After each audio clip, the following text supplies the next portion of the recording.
let's talk about racism in this here United States. We can talk about it because there's a story that has captured the top of the news, and that is that apparently, supposedly, a mascot at Sesame Place is racist. I continue to fail to see how the tape that we have been shown is racist, but here is the story. Apparently, a video shared by a person named Jody on social media shows her two daughters excitedly greeting characters as they parade through the popular theme park in Philadelphia. Now, again, Philadelphia is a largely minority city, so the idea that Sesame Place is racist, that would be a bizarre place to put like a racist theme park. It's like right around Philadelphia. It's a strange place to put a racist theme park. When the two girls see the character of Rosita walking by, they step forward for a hug or a high five. And then the mascot appears not to see them and then walks past them. This turned into a national news story because the two little girls are black. And we can't just attribute this action by the person inside the mascot to the fact that it seems rather uncomfortable to be inside the mascot. I don't know what the visibility is like because I've not worn a giant Sesame Street head. But it does not appear that this is a perfect example of brutal systemic American racism. But the mom posted on Instagram, quote, "I'm going to keep posting this because this had me hot. We were on our way out of Sesame Place and the kids wanted to stop to see the characters. This disgusting person blatantly told our kids no, then proceeded to hug the little white girl next to us. Then when I went to complain about it, they kept looking at me like I'm crazy." Well, I mean, I asked the lady who the character was and I wanted to see a supervisor. She told me she didn't know. I'll never step foot in Sesame Place ever again. Please feel free to repost this. Please feel free. It feels like you kind of want the attention. Okay, now this woman's name, it turns out, was Jody Brown.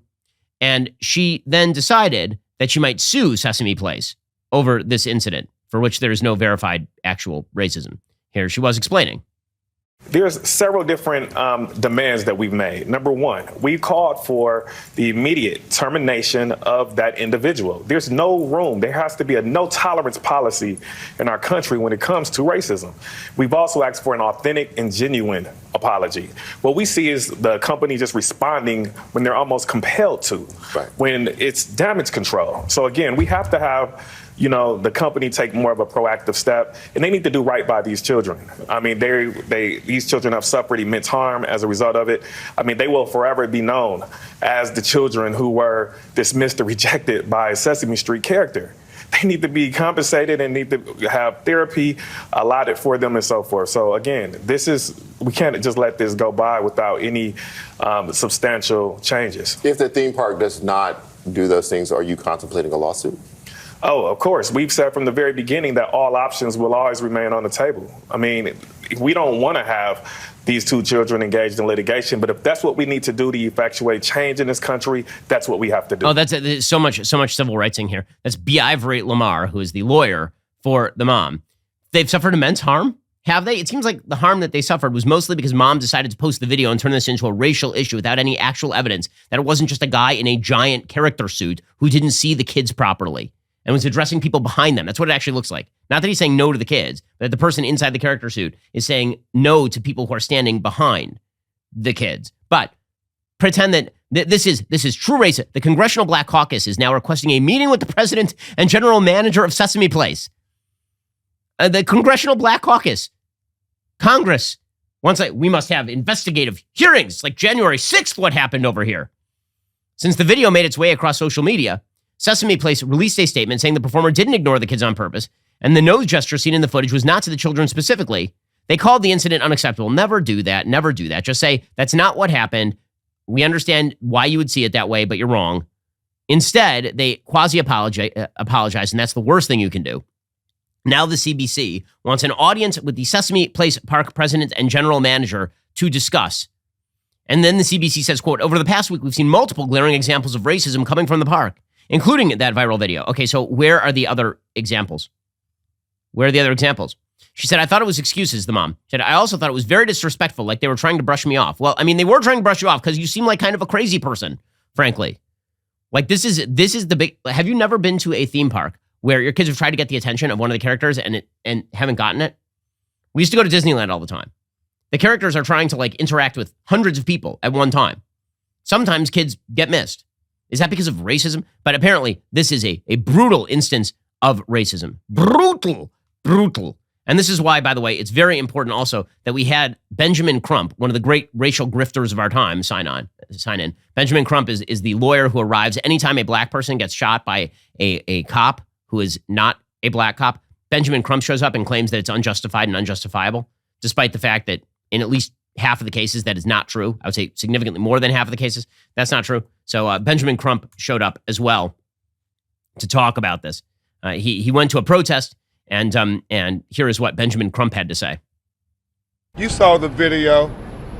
You look in their eyes when Rosette just ignores them as if they are invisible. And it's such a difficult thing for Miss Brown and her family to have to explain to her 6-year-old daughter and 6-year-old niece about racism. It's not fair.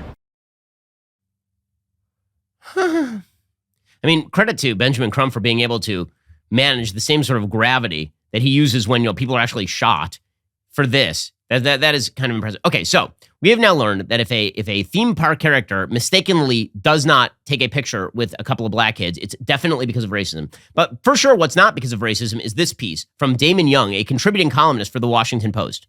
Okay, this is literally in the Washington Post. Here is the title of the piece. You ready? Someone gave our daughter a white doll. How do we disappear it? Not racist. Not racist at all. Quote, we still don't know how it got into our house. Maybe it was a present from my mother-in-law. She regularly sneaks toys and snacks to our kids like they're prisoners and Cheetos them phone card minutes. Maybe it was borrowed from a classmate. Or maybe it conjured itself into existence through alchemy and spells. Either way, 2 months ago, when my wife and I noticed our 6-year-old daughter was playing with a white baby doll with long blonde hair, our immediate thought was, wait, where did that come from? And then after watching her dote on it for 2 days, our thoughts shifted. So, how do we get rid of it? What? My wife and I don't see eye to eye on everything, says this columnist. That would be boring and weird. She loves dancing in public. I love dancing in my chair while eating food by myself. Few things matter to us, however, more than our daughter loving her features, her hair, and her skin as much as we do. She's perceptive enough already to see and feel, even if she can't quite articulate it yet, how white beauty is considered the standard here in America. A status reinforced when she notices monochromatic magazine covers at a bookstore or watches advertisements during her favorite cartoons. First of all, have you not been to a bookstore in like 30 years? Seriously, look at the magazine covers. Those are very diverse magazine covers. Are you talking about who's in commercials these days? It's not monochromatic white people. It really is not.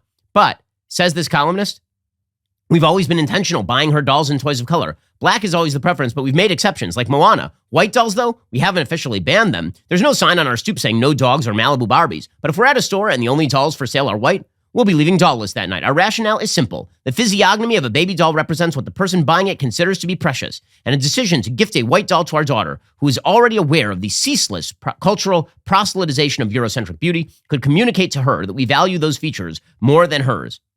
So then the rest of the article is about how they are going to get rid of this doll that their daughter actually likes. They have to dump the doll. Very, very important. They say, our anxiety about her preferring Daisy over her black dolls seemed for naught. What probably happened is what always happens with my daughter's toys. She got bored with it and started playing with something else. Or maybe one of us took the initiative and followed through with the disappearing. Maybe Daisy is in the Monongahela River, floating past McKeesport, Pennsylvania. I guess I could ask my wife if she did that. I guess she could just ask me. But if neither of us ask, neither of us will know the truth. And if neither of us knows the truth, neither of us would have to perjure ourselves at a tribunal. Okay, I question whether a piece about a white family saying we took a black Barbie and we threw her in the river because we didn't want our daughter playing with black dolls was to believe that black dolls were beautiful, how that would go.